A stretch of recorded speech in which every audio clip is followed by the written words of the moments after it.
جاتے ہیں جب وہ رسول اللہ صلی اللہ علیہ وسلم کی سنت کے مطابق دعاؤں کا انتظام نہیں کرتے، بہت ساری اولاد کی خیر سے عبداللہ بن مبارک رحمہ اللہ، ان کے پاس ایک شخص آیا، ان رجلا جاء یشکو الی عقوق ولدی، آ کے کہتا ہے کہ میرا بیٹا بڑا بدتمیز ہے، فسأله ان كان دعا علیہ ام لا، تو انہوں نے فوراً یہ سوال کیا تم نے اپنے بیٹے یا اولاد کے بارے میں کوئی بد دعا تو نہیں کی تھی؟ اس نے جواب دیا ہاں میں نے بد دعا کی تھی، اس سے بیان فقال له حينئذ انت افسدته، بعض لوگ اپنی اولاد کی تربیت اس لیے بھی نہیں کر پاتے، ان کی بد دعا کو رب قبول کر لیتے ہیں، اپنی اولاد کی تربیت اور ان کی خیر و برکت سے محروم ہو جاتے ہیں۔ عبداللہ بن مبارک نے فرمایا اس کا مطلب ہوا کہ اولاد کو خراب کرنے میں آپ کا ہی ہاتھ ہے، کسی اور نے اسے خراب نہیں۔ تو سب سے پہلا طریقہ، اگر آپ اولاد کی تربیت کرنا چاہتے ہیں تو سلف صالحین کے پاس ایک شخص آیا، کہتے ہیں دعا کر دیجیے، کہتے کس چیز کی؟ میری اولاد نیک ہو جائے۔ کہا کتنے بچے ہیں؟ پہلا بچہ ہے۔ کتنی عمر ہے؟ کہتے 6 ماہ ہے۔ کہا لیٹو۔ کتنی عمر ہے؟ 6 ماہ۔ تو کیا ہو سکتا؟ لیٹو۔ کیا لیٹو؟ یہ دعا تو تمہیں شادی سے پہلے کرنی چاہیے، یہ دعا تمہیں شادی کے وقت کرنی چاہیے، پھر اس کا جو وقت ہے جب وہ دودھ پیتا ہے دعا تو تمہیں اس وقت کرنی چاہیے۔ تو آج جو کل کو اپنی اولاد کی تربیت کرنا چاہتے ہیں وہ بھی، اور جن کو پتہ نہیں تھا میرا مالک ان کو بھی عطا کرے گا، آج سے یہ عہد کرے کہ ہم نے کبھی بھی اپنی اولاد کو بد دعا نہیں دینی، دعا دینی ہے اور ضرور دینی۔ دوسرا طریقہ، آپ کو یاد ہے کہ جب فاطمہ کو رخصت کر رہے تھے، ہم نے تو یہ سمجھ رکھا ہے نا بس 2-4 برتن دے دو، ایسیسریز دے دو، ختم بیٹی سے کیا۔ اللہ کے رسول نے جب بیٹی کو رخصت کیا، جب تک آنکھوں سے اوجھل نہیں ہوگی، آپ 2 ہی دعائیں بار بار دے رہے تھے، اللہم بارک لہما فی نجلہما وفی نشلہما، یا اللہ اس کی اولاد میں برکت ڈال، یا اللہ اس کی اولاد میں برکت ڈال، یا اللہ اس کی اولاد میں برکت ڈال۔ کب تک دعائیں دیتے رہے؟ جب رخصت کیا سیدنا علی رضی اللہ تعالیٰ عنہ کے ساتھ، جب تک وہ اپنے گھر میں داخل نہیں ہوئے۔ دعائیں یہ بہت بڑا تربیتی ہتھیار ہے، دعائیں۔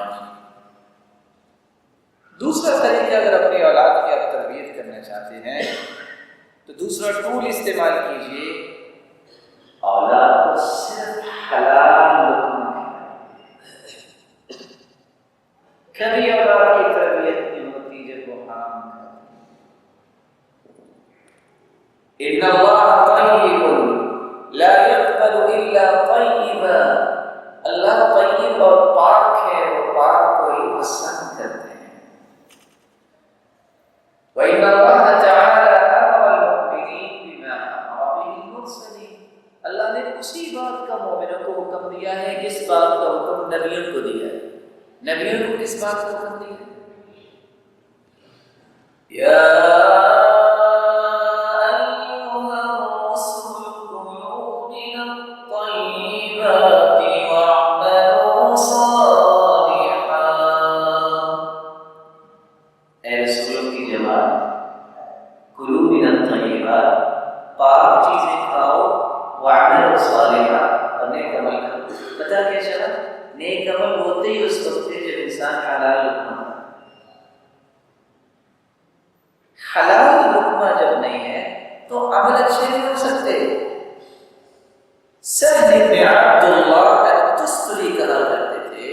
من أكل الحلال عبد الله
ایمان کا دعویٰ کرنے والوں پاک چیزیں کھائے اور اللہ کا شکر گزار بنتا ہی وہ ہے جو پاکیزہ مال کھاتا ہے، مگر حرام کھانے والے کو بھی رب شکر ہے۔ اللہ کے رسول نے پھر ایک بات رکھی، اسے مسلم کی روایت میں پیش کر رہا ہوں۔ ثم ذكر الرجل يطيل السفر أشعث أغبر يمد يديه إلى السماء يا رب يا رب۔ اس حدیث کا ترجمہ کرنے سے پہلے میں آپ کی خدمت میں سمجھانے کے لیے 4 چیزیں پیش کرتا ہوں۔ پہلی چیز یاد رکھیے، دعوت المسافر لا ترد، حدیث کے الفاظ ہیں مسافر کی دعا رد نہیں کرتے۔ میں نے کیا بولا؟ یاد رہے اشعث اغبر۔ دوسری بات، حدیث میں ترد اشعث اغبر مدفوع بالباب لو اقسم على الله لأبره۔ کتنے لوگوں کے بال بکھرے ہوتے ہیں، راگندہ حال ہوتے ہیں، لیکن اگر وہ اللہ پہ قسم ڈال دیں تو اللہ کی قسم نہیں توڑتے، پوری کر دیتے۔ بعد ایسے دیکھ لو۔ تیسری بات، یمد یدیہ الی السماء، حدیث کے الفاظ ہیں ان ربکم حیی کریم يستحيي من عبده إذا رفع يديه إليه أن يردهما صفرا خائبتين۔ بندہ جب دونوں ہاتھوں کو اٹھاتا ہے، گناہ بھی بندے نے کیے ہوتے ہیں، حیا اللہ ذوالجلال کو آ رہی ہوتی ہے کہ میرے بندے نے ہاتھ اٹھائے لیے ہیں، میں خالی کیسے واپس لوٹاؤں؟ اللہ معاف کر کے بتا۔ کتنی بات ہے؟ چوتھی بات، حدیث میں آتا ہے جو شخص اچھا وضو کر لے، 2 رکعتیں پڑھ لے، ہاتھ اٹھا کے صرف یہ کہہ دے رب اغفر لی رب اغفر لی، اور میرے مالک مجھے معاف کر دے۔ اللہ پہلے تو فرشتوں سے کہتے ہیں، میرے فرشتوں دیکھو علم عبدی ان له ربا یغفر الذنوب، فرشتوں گواہ رہنا آج میرے بندے کو یقین ہو گیا اس کا کوئی رب ہے جو معاف کرنے والا ہے۔ پھر اللہ بندے سے مخاطب ہوتے ہیں، عبدی او میرے بندے اعمل ما شئت فقد غفر لك، جاؤ جو بھی تم نے آج تک کیا ہے میں نے تجھے معاف کر دیا۔ یاد رہے گی 4 بات حدیث کو سمجھنے کے۔ پہلی بات، آواز نہیں، مسافر کی دعا کو لرد نہیں۔ دوسری بات، بعض نیک لوگ قسم بھی اٹھا لیں اللہ پوری کر دیتے ہیں حالانکہ مسافر سے۔ تیسری بات، جو ہاتھ اٹھاتا ہے گناہ بندے نے کیے ہوتے ہیں، حیا کس کو آ رہی ہے؟ اللہ میں کیسے واپس کرتا۔ چوتھی بات، یا رب رب اغفر لی کہہ دے اللہ اسے فوراً، یہی حدیث ہے۔ پھر آپ صلی اللہ علیہ وسلم نے ایک ایسے شخص کا تذکرہ کیا جو لمبا سفر کرتا ہے، یطیل السفر۔ ایک بار پوری ہوئی، دعا قبول ہونی چاہیے۔ اشعث اغبر، پراگندہ حال میں بکھرے بال، دعا قبول ہونی چاہیے۔ یرفع یدیہ الی السماء، آسمان کی ہاتھ اٹھاتا ہے، دعا قبول ہونی چاہیے۔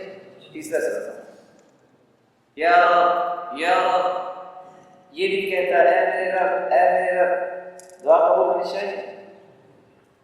یہ چاروں کام کرنے کے ساتھ وَمَطْعَمُهُ حَرَامٌ، لیکن اس کا کھانا حرام کا ہوتا ہے، مَشْرَبُهُ پینا حرام کھائیں، وَمَلْبَسُهُ حرام، اس کا لباس حرام کھائیں، وَغُذِّيَ بِالْحَرام، اور اس کی غذا حرام کی ہے، فَأَنَّى يُسْتَجَابُ لِذَلِكَ، یہ چاروں اسباب موجود بھی ہیں، اللہ کے رسول فرماتے ہیں اس کی دعا کیسے قبول ہو؟ اولاد کی تربیت کے لیے حلال لقمہ یہ دوسرا اصول ہے دعا کا۔ آج ایسے تو نہیں امام بخاری کا نام لیتے اور جو صحیح بخاری نہیں پڑھتا اس کو اوتھینٹک عالم نہیں مانتے، اس کی وجہ ہے احمد بن حفص کہتے ہیں میں امام بخاری کے والد جب فوت ہو رہے تھے میں ان کے پاس گیا، میں نے کہا کیا چھوڑ کے جا رہے اپنی اولاد کے لیے؟ تو انہوں نے کہا تھا ما تركت من مالي درهما من حرام ولا درهما من شبهة، ایک درہم بھی حرام کا نہیں چھوڑا، حرام تو بڑے دور کی بات ہے، میں نے ایک بھی درہم شبہ کا نہیں چھوڑا۔ ایسے نہیں کہ اولاد دے دیتی، اس طرح سے صحابی سعد رضی اللہ تعالیٰ عنہ آئے کہتے ہیں یا رسول اللہ صلی اللہ علیہ وسلم ادعو اللہ ان یجعل لی مستجاب الدعوات، دعا کر دیجئے کہ اللہ مجھے مستجاب الدعوات بنا دے۔ کیا مطلب ہے جو دعا کو اللہ پوری کر دے؟ تو آپ نے کیا کیا؟ دعا نہیں بلکہ اس کا علاج بتا دیا، فرمایا اطب مطعمک تکن مستجاب الدعوات، اپنے کھانے پینے کو حلال کر لو، جو بولو گے اللہ تعالیٰ پورا کر دو۔ تو دوسرا اصول کیا نکلا؟ اولاد کی تربیت کب ہو سکتی ہے؟ دعا کے بعد دوسرا کام کیا کرے؟ بولے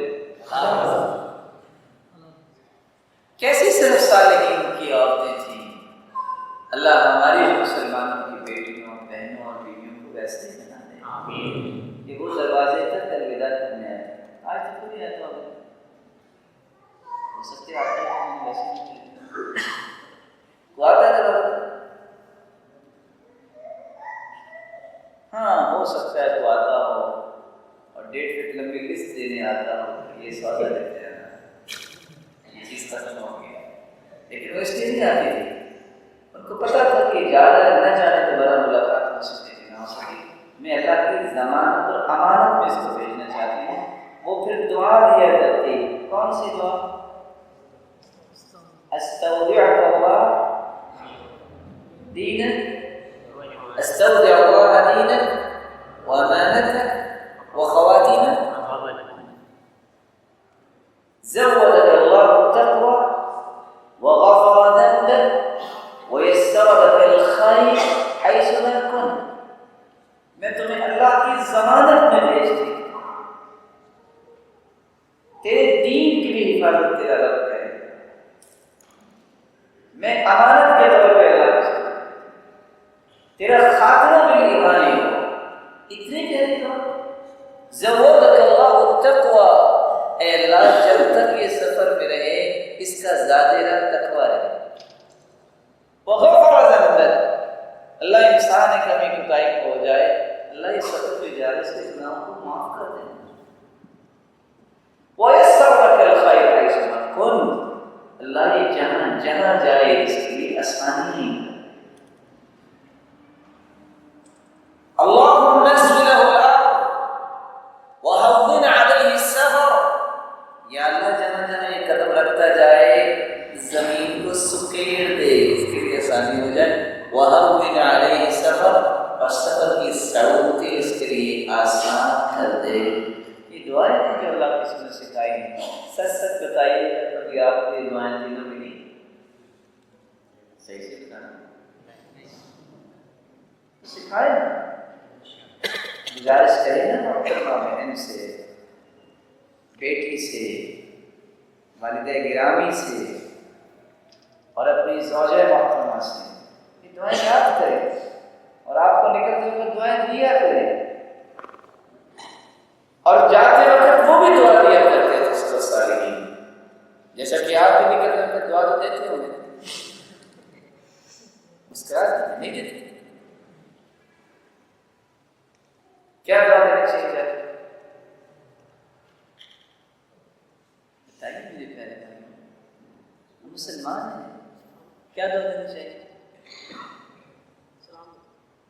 سلام تو بولنا چاہیے.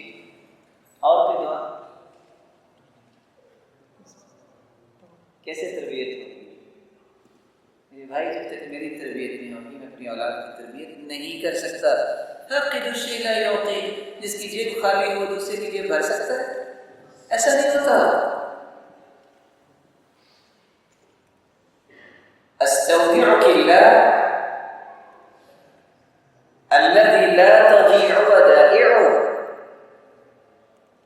میں بھی تمہیں اس ہستی کی امانت اور ضمانت میں چھوڑ کے جا رہا ہوں جو میرا رب ہے، جو اللہ کی ضمانت میں آ جائے کبھی وہ ضائع نہیں. یہ دعا دیا ہے. نیک اور صالح عورتیں دروازے پہ آ کے پھر روک لیتی ہیں اپنے خامن کو. میں نے کہا نا آج بھی روکتی ہوں گی، لیکن کس لیے آپ جانتے ہیں وہ کیوں روکتی؟ وہ کہتی ایاک وکسب الحرام، جانے والے حرام سے بچنا. فإنا نصبر على الجوع والضر ولا نصبر على النار.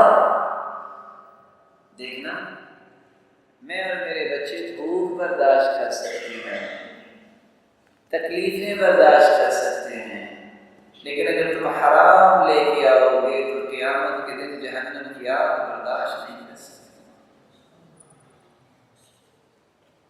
ما احلا کلام هذه النسوة، کیا کمال کے یہ کلمات تھے جس کے نتیجے میں وہ حرام کی قریب نہیں جاتے. اللہ عز و جلال اس طرح کے کلمات اور نیتیں ہر ایک کو نصیب آمین. اور یہاں میں کہنا چاہوں گا دنیا میں اگر کوئی پرواز کرنا چاہتا ہے تو 2 پر لے لے. 2 ایسے ونگز ہیں، نہ ٹوٹتے ہیں نہ خراب ہوتے، نہ اس کی پرواز میں کوتاہی آئے گی. صدق مقال، عقل حلال، زبان کی سچائی اختیار کر لو، کبھی جھوٹ نہ بولو، اور حلال لقمہ کھاؤ. اس طرح دنیا میں تم پرواز کرو گے کبھی تمہاری پرواز میں کوتاہی نہیں آئے گی. اور وہ دن دور نہیں جب حدیث کی روشنی میں کہنا چاہوں گا، جیسا کہ حدیث کہتی ہے کہ صحابی کو خواب آئے، جنت میں چلے گئے، ریشم کے کپڑے پہ بیٹھے، اور جدھر ان کی نظر اٹھتی ہے وہ اڑا کے لے جاتا ہے.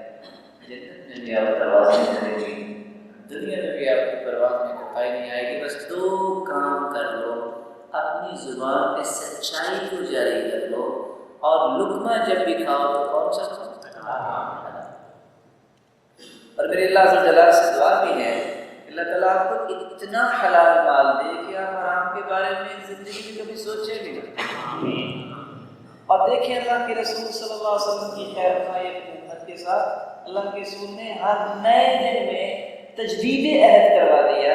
ام سلمہ رضی اللہ تعالیٰ عنہ فرماتی ہیں کہ اب ہر روز صبح کی نماز کے بعد ایک دعا کیا کرتے، اللہم انی اسألک علما نافعا ورزقا طیبا وعملا متقبلا. یا اللہ علم وہ دے جس کا نفع مجھے ملے، میری اولاد کو ملے، میرے گھر والوں کو ملے، یہ نفع میرے خاندان کو ملے، میرے معاشرے کو ملے، میری قوم و ملت کے لیے نفع.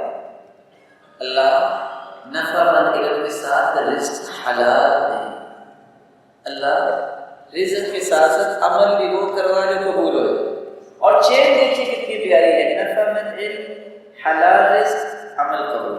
صحیح علم ہو بندے کے پاس قرآن و حدیث کا تو حلال کھاتا ہے، حلال کھاتا ہے تو عمل قبول ہوتا ہے. علم صحیح نہیں کہ حرام حلال کی تمیز ختم، جب حلال و حرام کی تمیز ختم تو پھر عمل قبول نہیں. یہ دعا تو یاد ہے، مانگتے ہیں صبح کی نماز کے لیے. آج ناراض لگ رہے ہیں، میں نے آپ کو 2-4 دن کا کھپا دیا ہے، جواب دیا کریں خوشی سے. آپ میرے بھائی ہیں، میں آپ کو تکلیف تو نہیں دینا چاہتا، صرف یاد کروانا چاہتا ہوں. اس سے مراد آپ کو تنگ کرنا نہیں، صرف آپ کو الرٹ کرنا. تو مانا کہیں تو انشاءاللہ. تیسرا طریقہ جس سے آپ اپنی اولاد کی تربیت کر سکتے ہیں، مجھے عبداللہ بن مبارک کا نام یاد آ گیا جی چاہتا ہے کہ اس کا قصہ بھی آپ کے سامنے میں رکھوں۔ عبداللہ بن مبارک کی بھی 10 لاکھ حدیثیں سے یاد ہیں۔ کتنی حدیثیں؟ 10 لاکھ۔